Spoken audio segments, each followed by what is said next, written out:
Amatlah mudah jika kita semua beranggapan bahawa semua lakon layar yang ada di dunia ini adalah berpaksikan kepada jalan cerita yang sama dan boleh diagak, iaitu wujud seorang hero atau watak utama di permulaan cerita, kemudian akan berhadapan dengan musuh di pertengahan cerita dan akhirnya akan mendapat ganjaran berupa harta atau perempuan cantik di pengakhiran cerita. Klise bukan? Kalaulah lakon layar semudah itu. Joseph Campbell di dalam naskahnya The Hero with a Thousand Faces menyatakan tentang 12 perjalanan hero yang menjadi formula berkesan dalam perkembangan watak dan penyusunan cerita kepada sebuah lakon layar.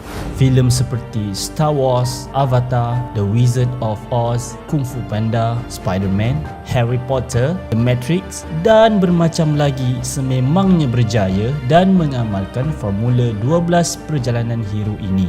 12 perjalanan seorang hero ini digambarkan seperti sebuah jam yang berputar, di mana bermulanya kehidupan hero sebagai manusia biasa di dalam dunia biasa dan mengembara ke dunia luar biasa dan kemudian kembali semula ke dunia biasa dengan karakter yang baru. Pertama, dunia biasa. Peringkat di mana hero wujud sebelum kisahnya bermula, tidak sedar akan cabaran yang datang dan berada di tempatnya yang selamat. Kita mula belajar semua perkara tentang hero, sifat sebenar beliau dan pandangan beliau terhadap kehidupan. Ini adalah penguat karakter hero sebagai seorang manusia, sama seperti anda dan sama seperti saya. Ia menjadikannya lebih mudah untuk kita mengenal pasti ciri dan kepribadian hero dan menjiwai nasib beliau. Kedua, panggilan untuk pengembaraan. Pengembaraan hero bermula apabila dia menerima seruan untuk bertindak. Ianya seakan ancaman kepada keselamatan diri, keluarga, cara hidup, sekalipun ancaman kepada masyarakat komuniti. Ianya mungkin tidak terlalu dramatik seperti tembakan, mungkin hadir dalam pelbagai bentuk seperti panggilan telefon atau dengan apa cara sekalipun. Ianya tetap akan mengganggu keselesaan dunia hero dan memberikan satu cabaran atau usaha yang perlu dilaksanakan untuk meneruskan perjalanan.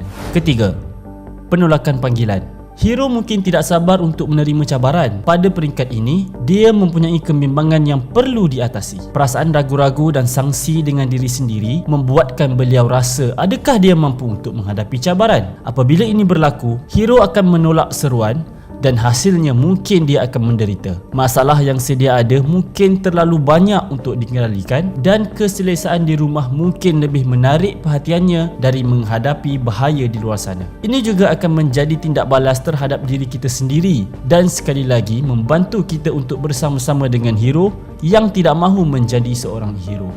I'm a what? A wizard, and a thumping good one, I'd wager, once you trade up a little. No, you've made a mistake. I can't be a wizard. Keempat, berjumpa dengan mentor. Hero akhirnya bertemu dengan seorang tokoh atau mentor yang akan memberikan bimbingan dan sesuatu yang amat diperlukannya. Ia mungkin hadir dalam pelbagai bentuk seperti objek yang penting, nasihat yang bernas, latihan praktikal atau keyakinan diri sebagai penguat semangat terhadap dilema yang dihadapi oleh beliau. Apa jua yang disediakan oleh mentor kepada hero adalah untuk menghilangkan keraguan dan kebimbangan beliau dan memberikannya kekuatan dan keberanian untuk memulakan cabaran yang dihadapinya.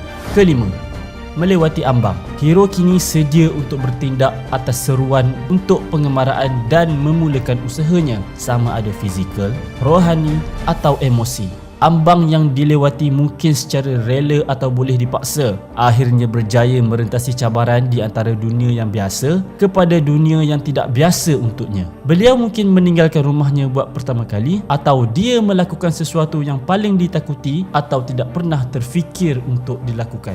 Keenam, ujian, rakan, lawan. Hero keluar dari zon selesa, kini berhadapan dengan kesusahan dan cabaran yang menguji beliau dalam pelbagai cara. Ada saja halangan yang dilemparkan sepanjang perjalanannya, sama ada dalam bentuk fizikal atau orang yang cenderung untuk menggagalkannya. Namun, hero mesti mengatasi setiap cabaran sepanjang perjalanan beliau untuk mencapai matlamatnya. Hero perlu mencari siapa yang boleh dipercayai dan tidak boleh dipercayai. Dia mungkin mendapat kawan atau musuh untuk membantu beliau menghadapi cabaran yang akan datang dengan caranya tersendiri. Ini adalah peringkat di mana kemahiran dan kuasanya diuji, dan setiap halangan yang dihadapi membantu kita mendapat gambaran yang lebih mendalam terhadap perkembangan karakternya.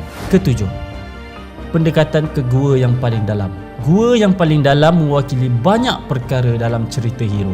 Lokasi sebenar di mana letaknya bahaya dan konflik dalaman yang paling dahsyat. Apabila hero menghampiri gua, dia mestilah membuat persiapan yang jitu sebelum membuat lompatan terakhir ke dalam gua yang tidak dijangka hebatnya. Dalam cabaran ke gua yang paling dalam itu, hero sekali lagi mungkin menghadapi beberapa keraguan dan kebimbangan. Beliau mungkin memerlukan masa untuk merenung perjalanan hidupnya kerana terdapat banyak keraguan yang bakal dihadapinya untuk meneruskan pengembaraan. Tanggapan ringkas ini membantu penonton untuk memahami besarnya pengalaman pahit yang bakal menanti hero dan meningkatkan ketegangan dalam ujian yang dihadapinya. Ke-8, ordeal.